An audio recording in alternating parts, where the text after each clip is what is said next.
Hi. So in this video I'm gonna solve GATE previous year questions, and as you have seen that I have written GATE CS 2011 data structure and algorithms. So अब इसके लिए कोई भी prerequisite नहीं है, and I am expecting all of you to be just be kind enough, बस ध्यान से सुनना and you will get the entire question smoothly एकदम मक्खन की तरह. Okay. So let us start question. Which of the following options provides the increasing order of asymptotic complexity of functions f1, 2, 3, 4 and the functions are given and options are given. Question में हमें कुछ words पे ध्यान देना है. Question में बोला है ये चार फंक्शंस है f1, f2, f3 and f4 and इनको हमें अरेंज करना है इंक्रीजिंग ऑर्डर में.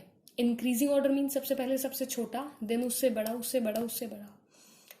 एंड कौन से ऑर्डर में? Complexity asymptotic complexity. Asymptotic complexity का मतलब होता है जब हम उस फंक्शन में बहुत बड़ी वैल्यूज रखें तो कौन सा फंक्शन ज़्यादा तेज ग्रो करेगा, ज़्यादा फास्ट ग्रो करेगा, उसको हम बोलते हैं कि वो फंक्शन एसिम्प्टोटिकली फास्टर ग्रो कर रहा है. तो अब अच्छा फंक्शंस होते हैं जैसे f1 लिखा है, ये f1 ऑफ n लिखा होना चाहिए था, मैंने ढंग से लिखा नहीं है, इस तरीके से लिखा होना चाहिए था. f1 of n is equal to 2 की पावर n. ओके, सो ये f1 मतलब एक फंक्शन का नाम है f1. इसका बस काम क्या होता है, इसके अंदर अगर हम n की वैल्यू दें कुछ भी तो हमें आउटपुट में ये दे. किसी भी फंक्शन का काम जनरली यही होता है. सपोज मैंने फंक्शन के अंदर फंक्शन है मेरा यही वाला f1 के अंदर ही मैंने सपोज वैल्यू दे दी 3, तो इसमें वैल्यू 2 की पावर 3 हो जाएगी. 2 की पावर 3 मीन्स 2 3 टाइम्स मल्टीप्लाई हो जाएगा. 2 to the 4 and 4 to the is 8.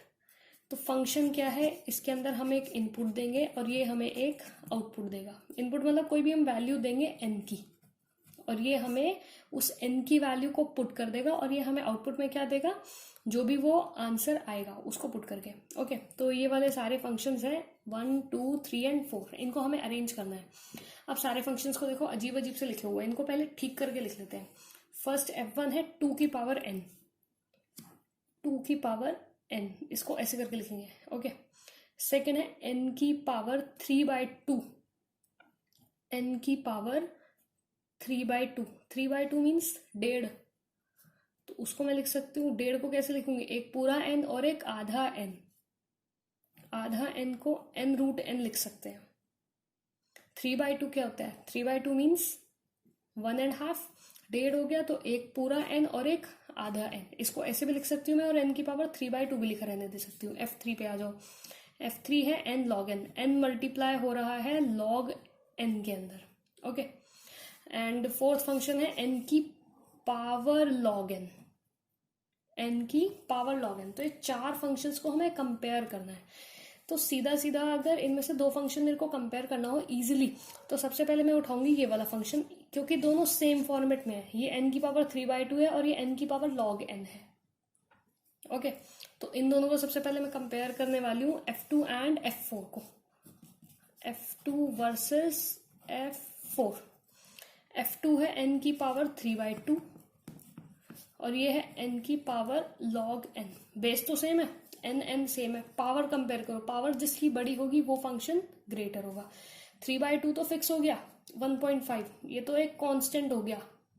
लेकिन log n की हम जैसे जैसे वैल्यूज रखेंगे तो log n की वैल्यू बड़ी हो सकती है इससे, तो n की पावर log n बड़ा है. ओके, तो f2 छोटा हो गया, f4 बड़ा हो गया. इन दोनों में कंपेयर कर लिया हम लोगों ने. अब इसके बाद मुझे और कोई दो फंक्शंस कंपेयर करने हो तो मैं सेम टाइप के देखूंगी. इन दोनों में मुझे सेम दिख रहा है, n मल्टीप्लाई होता हुआ. ये है n इंटू रूट n, ये है n इंटू लॉग n. अब मैं कंपेयर करूंगी f2 एंड f3 को. अब इन दोनों को कंपेयर करने से पहले एक टेबल है जो मैंने ड्रॉ किया हुआ है, ये याद करना पड़ेगा. थोड़ा सा ये बट भी इजीली याद हो जाएगा. ये सारे क्वेश्चंस पे काम करेगा. सबसे पहले ऊपर वाले छोटे हैं, नीचे जैसे जैसे नीचे जाते जाएंगे वो बढ़ते जाएंगे उनकी वैल्यू. फॉर एग्जांपल फर्स्ट है कांस्टेंट, सारे मतलब c लिखा हो या 2, 1, 2, 3 कोई भी नंबर हो, दैट इज कांस्टेंट. फिर उसके बाद log n. Okay, then log n की पावर c. लॉग वाले सारे एक साथ है. लॉग वाले छोटे हैं सारे, ओके। देन उस लॉग एन की पावर सी मतलब एक ये ऊपर वाला तो सिंगल लॉग एन है, फिर लॉग एन की पावर बढ़ जाए अगर 1 से, जैसे लॉग एन की होल पावर यहाँ पे लिखा हो जाए 2 या फिर 3 या फिर 3.5 कुछ भी हो, ओके। देन फिर आधा एन पूरा एन एन लॉग एन, इस तरीके से मैंने इसको याद किया हुआ है। आधा एन पूरा एन एन लॉग एन, आधा एन मतलब एन की कोई भी पावर 0 से लेके 1 के बीच में, मतलब कोई भी एन की फ्रैक्शन में पावर हो छोटी 1 से, ओके। देन पूरा N, then N log N, okay. Then उसके बाद यहाँ पे एन नहीं आएगा, सॉरी ये गलती से लिख दिया मैंने। फिर N square N cube N की पावर 4 एन की पावर 5 जितने भी तुम ले सकते हो। फिर उसके बाद आता है 2 की पावर एन, इसको 2 की जगह कोई भी कांस्टेंट हो सकता है, जैसे 3 की पावर एन, 5/2 की पावर एन, कोई भी नंबर वैल्यू हो उसकी पावर में एन। देन एन फैक्टोरियल ये सबसे बड़ा होता है। तो इसको याद करने का जल्दी से एक बार ट्रिक देख लो।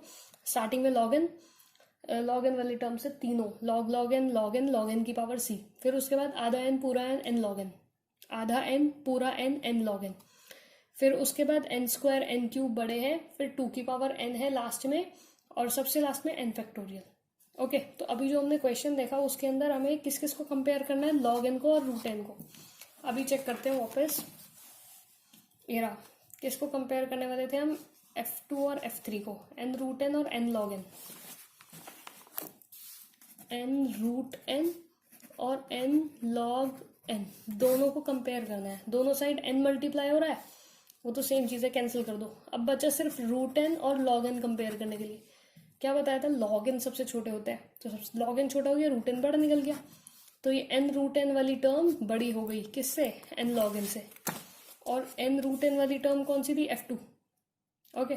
F2 बड़ा हो गया किससे, F3 से, F2 बड़ा हो गया F3 से, ओके। और स्टार्टिंग वाला देखो F1 पे क्या है, 2 की पावर n, इधर जो मैंने टेबल लिखी है इसमें 2 की पावर n कहाँ पे है, इधर 2 की पावर n तो सबसे ज्यादा लास्ट में, मतलब F1 सबसे ही बड़ा है। और बाकियों को अरेंज कर लेते हैं, F2 को, F3 को, F4 को, ओके। ये रिजल्ट मैं ऊपर लिखने वाली हूँ, F2 ग्रेटर देन F3 का। नीचे से पता लगा था F2 ग्रेटर देन F3, और ये यहाँ पे F2 is smaller than F4। ये साइंस तो पता है ना, जिस साइड ओपन होता है मीन्स वो बड़ा है, और जिस साइड एक क्लोज होता है मीन्स वो छोटा है। देन ये हो गया। और F1 पता करके आए हैं कि F1 सबसे ज़्यादा बड़ा है, तो सबसे ज़्यादा बड़ा आ गया F1 कोने में, सबसे ही ग्रेटर। फिर उसके बाद 2, 3 और 4 को अरेंज करना है, ओके। 2 बड़ा है F3 से और 2 छोटा है F4 से, तो पहले आ जाएगा F4, 4 क्योंकि बड़ा है किससे, 2 से, और F2 बड़ा है F3 से, तो इसका आंसर हो गया 3, 2, 4, 1, ऑप्शन नंबर ए, ओके। तो अब एक बार इसको शॉर्ट में देख लेते हैं फटाफट कैसे किया मैंने। n की पावर 3/2, n की power log n, n log n और 2 की पावर n, चारों को कंपेयर करना था। चारों को कंपेयर करने के लिए मैंने सबसे पहले देखा ये n की पावर में है, ये n की पावर में है, ये n log n, 2 की पावर n, यहाँ पर ध्यान जाएगा ये सबसे बड़ा है, 2 की पावर n। वो टेबल थी ना जो मैंने अभी दिखाई थी, तो सबसे पहले तो देखेंगे F1 सबसे बड़ा है। ऑप्शंस में देखो A और D है बस, जिनके अंदर F1 लास्ट में है, तो B और C तो पहले ही कट गया।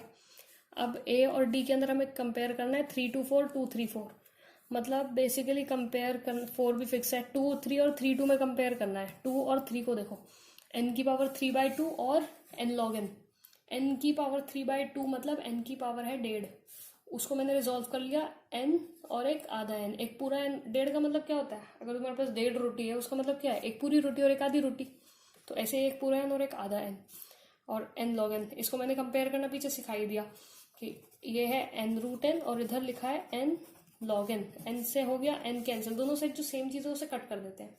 अब रूट n और log n में से मैंने बताया था क्या, log n ऊपर आते हैं सारे, log n छोटा हो गया, रूट n बड़ा, तो n रूट n बड़ा हो गया, मीन्स ये 2 क्या है, बड़ा है, तो 2 इधर आ गया, 3 छोटा है, 3 इधर आ गया, तो आंसर इज 3, 2, 4, 1, डन।